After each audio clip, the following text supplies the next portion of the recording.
Alors, toujours en direct sur la page Facebook Live de Fabrice Bonneau, on est toujours avec les bénévoles, avec les partenaires, avec les personnalités et avec les étudiants et ça me fait plaisir.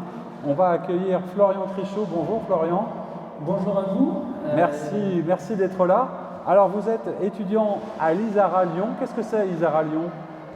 Alors avant d'expliquer, déjà un grand merci à vous pour ce que vous faites, ce que vous mettez en place. Alors l'ISARA Lyon, c'est une école d'ingénieurs, donc tournée sur l'agroalimentaire et l'agronomie et également aussi tout ce qui est environnement.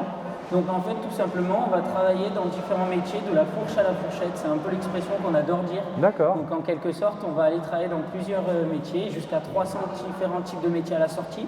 Donc ça peut très bien aller de l'agriculture, donc par exemple tout simplement dans des champs d'agriculture dans le conseil, et ou sinon carrément en industrie agroalimentaire pour conceptionner des nouveaux aliments, des nouveaux produits que vous pouvez retrouver dans vos hypermarchés.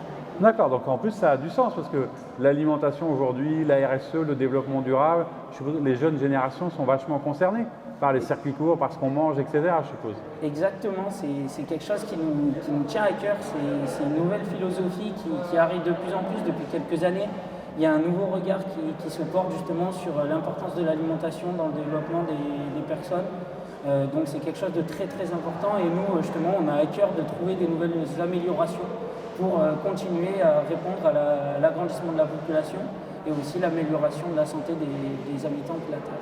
Bon, alors un étudiant qui est à la fois investi dans ses études, mais qui est aussi investi dans la vie de l'école, parce que vous êtes président du bureau des élèves, c'est ça ? Et du coup aussi élu élève au conseil d'administration d'établissement. Donc vous êtes très impliqué. Comment ça se passe ? Vous êtes venu aujourd'hui. Comment est-ce que vous aviez eu l'info ? Comment est-ce que ça a circulé entre étudiants, cette opération d'aujourd'hui ? Alors c'est exactement ça pour tous mes postes, vous les avez très très bien décrits, donc ça m'apporte une vraie importance au sein de mon établissement, une vraie voix. Et donc du coup tout simplement en fait on est en contact avec le Crous et également sur les différents réseaux sociaux. Donc le Crous a relayé l'information il y a à peu près une semaine.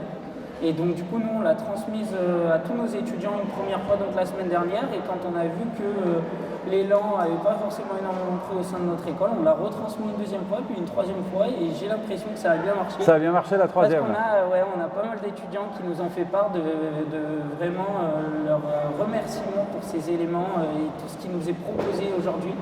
Et donc du coup je pense qu'il y aura quelques étudiants de mon école qui viendront justement récupérer des paniers et qui pour le coup donc vous remercie de tout ce que vous pouvez mettre en place. C'est normal et merci des remerciements, mais ça fait partie des choses importantes pour tous ceux qui agissent aujourd'hui, c'est de pouvoir vous aider. On est tous à la fois impactés par la jeune génération, on est tous, enfin au moins pour ce qui me concerne, parents d'étudiants, etc. Donc c'est normal qu'on soit présent.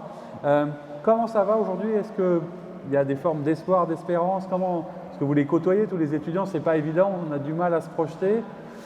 Comment ça on fait au quotidien dans l'école pour garder le lien, pour essayer de voir s'il y en a qui vont bien, un peu moins bien ? Comment vous faites un peu ?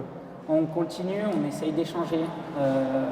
Nous, en tant que animateurs de la vie étudiante sur le campus, c'est pas super simple, mais c'est comme dans toute école, donc dans le supérieur actuellement, on essaye de trouver des solutions. On crée des événements en distanciel. Il y a différents mouvements qui se proposent. Je sais qu'il y a des groupuscules un peu d'étudiants par-ci par-là qui créent des événements, chacun de leur côté, sur des Zooms, sur des Skype, sur des plateformes type Discord. Nous, par exemple, au sein de notre école, on a créé une radio étudiante, donc justement, ça nous permet de se retrouver.